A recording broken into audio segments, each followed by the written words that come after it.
Yeah, I just wanted to show you guys real quick the procedure here. You can see it running down there.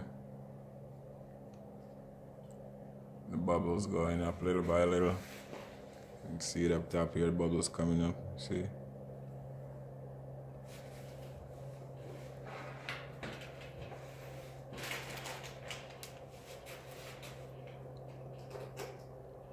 So this is the 4th run, so there's 2 more left.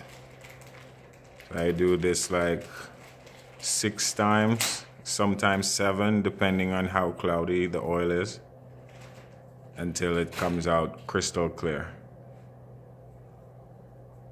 Because right now it's on its way to being crystal clear. If you look, I cannot see the other end.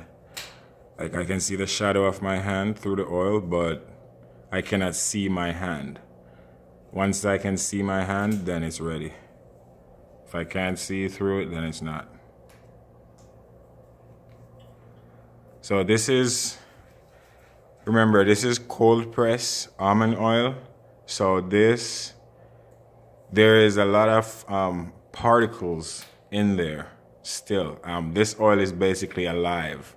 Whenever the temperature changes, this oil will actually freeze up. So if you look right there, I have a space heater just to keep the temperature of the oil around 70, 75, so that it doesn't freeze up.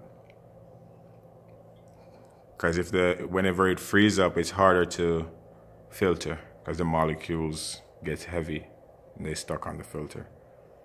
Okay.